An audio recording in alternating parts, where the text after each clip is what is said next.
जब भी भारत के तीर्थ स्थलों का नाम लिया जाता है तो उसमें केदारनाथ धाम का नाम मुख्य रूप से लिया जाता है। भगवान शिव का यह भव्य ज्योतिर्लिंग धाम हिमालय की गोद में उत्तराखंड में स्थित है। भगवान शिव का यह केदारनाथ धाम केवल भगवान शिव के 12 ज्योतिर्लिंग की श्रृंखला में ही नहीं बल्कि भारत और उत्तराखंड के 4 धाम और पंच केदार की श्रृंखला में भी गिना जाता है।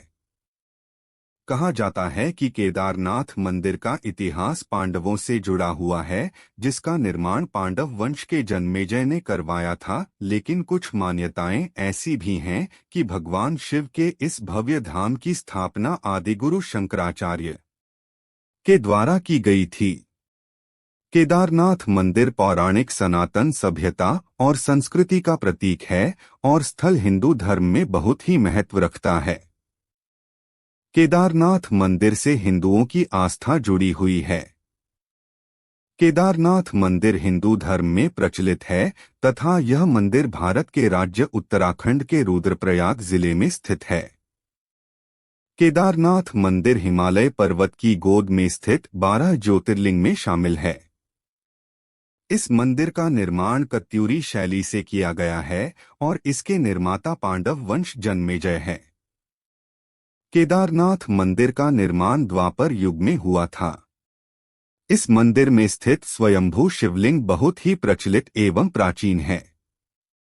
केदारनाथ मंदिर के इतिहास की बात की जाए तो यह मंदिर बहुत ही प्राचीन है और विद्वानों एवं ऋषियों के अनुसार इस मंदिर का निर्माण 80वीं शताब्दी में द्वापर युग के समय हुआ था। इस मंदिर के चारों ओर बर्फ के पहाड़ हैं।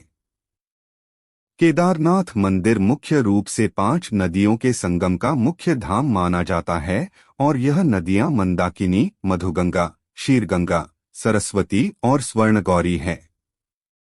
ऐसी मान्यताएं हैं कि ब्राह्मण गुरु शंकराचार्य के समय से ही स्वतः उत्पन्न हुए इस शिवलिंग की आराधना करते हैं।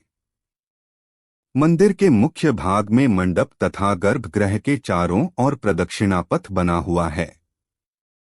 मंदिर के बाहरी हिस्से में नंदी बैल वाहन के रूप में विराजित हैं। मंदिर के मध्य भाग में श्री केदारेश्वर स्वयंभू ज्योतिर्लिंग स्थित है, जिसके अग्रभाग पर भगवान गणेश जी की प्रतिमा और मां पार्वती के यंत्र का चित्र है। ज्योतिर्लिंग के ऊपरी भाग पर प्राकृतिक स्फटिक माला विराजित है। श्री ज्योतिर्लिंग के चारों ओर बड़े बड़े 4 स्तंभ विद्यमान हैं और यह 4 स्तंभ चारों वेदों के आधार माने जाते हैं। इन विशालकाय 4 स्तंभों पर मंदिर की छत टिकी हुई है। ज्योतिर्लिंग के पश्चिमी भाग में एक अखंड दीपक विद्यमान है और 1000 सालों से इसकी ज्योति का प्रकाश मंदिर की आस्था को बनाए हुए हैं। इस अखंड दीपक की ज्योति का रखरखाव मंदिर के पुरोहित सालों से करते आ रहे हैं ताकि यह अखंड दीपक की ज्योति सदैव मंदिर के भाग में और पूरे केदारनाथ धाम में अपने प्रकाश को बनाए रखें। मंदिर की दीवारों पर सुंदर एवं आकर्षक फूलों की आकृति को हस्तकला द्वारा उकेरा गया है। केदारनाथ मंदिर के बाहरी भाग में स्थित नंदी बैल के वाहन के रूप में विराजमान एवं स्थापित होने का आधार तब बना जब द्वापर युग में महाभारत के युद्ध के दौरान पांडवों की विजय पर तथा भातर हत्या के पाप से मुक्ति के लिए भगवान शंकर के दर्शन करना चाहते थे।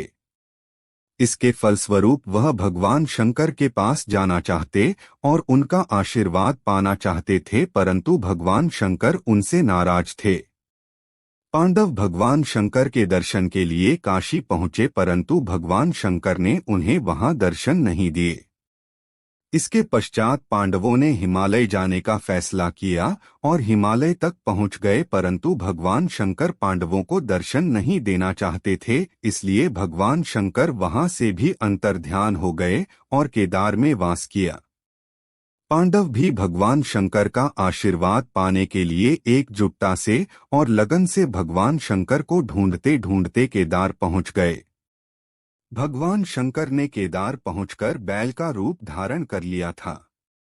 केदार पर बहुत सारी बैल उपस्थित थी। पांडवों को कुछ संदेह हुआ, इसीलिए भीम ने अपना विशाल रूप धारण किया और 2 पहाड़ों पर अपने पैर रख दिए। भीम के इस रूप से भयभीत होकर बैल भीम के पैर के नीचे से दोनों पैरों में से होते हुए भागने लगे, परंतु एक बैल भीम के पैर के नीचे से जाने को तैयार नहीं थी। भीम बलपूर्वक उस बैल पर हावी होने लगे, परंतु बैल धीरे धीरे अंतर्ध्यान होते हुए भूमि में सम्मिलित होने लगा, परंतु भीम ने बैल की त्रिकोणात्मक पीठ का भाग पकड़ लिया। पांडवों के इस दृढ़ संकल्प और एकजुटता से भगवान शंकर प्रसन्न हुए और तत्काल ही उन्हें दर्शन दिए। भगवान शंकर ने आशीर्वाद रूप में उन्हें पापों से मुक्ति का वरदान दिया। उसी समय से भगवान शंकर नंदी बैल की पीठ की आकृति पिंड के रूप में श्री केदारनाथ में पूजे जाते हैं। ऐसी मान्यता है कि जब भगवान शंकर नंदी बैल के रूप में प्रकट हुए थे तो उनका धड़ से ऊपरी भाग काठमांडू में प्रदर्शित हुआ था तथा वहां अब पशुपतिनाथ का प्रसिद्ध मंदिर स्थापित है। भगवान शिव की भुजाएं तुंगनाथ में, भगवान शिव का मुख रुद्रनाथ में, नाभि मद्मदेश्वर में तथा भगवान शंकर की जटाएं कल्पेश्वर में प्रकट हुई थी। इन्हीं विशेषताओं के फलस्वरूप श्री केदारनाथ को पंचकेदार भी कहा जाता है।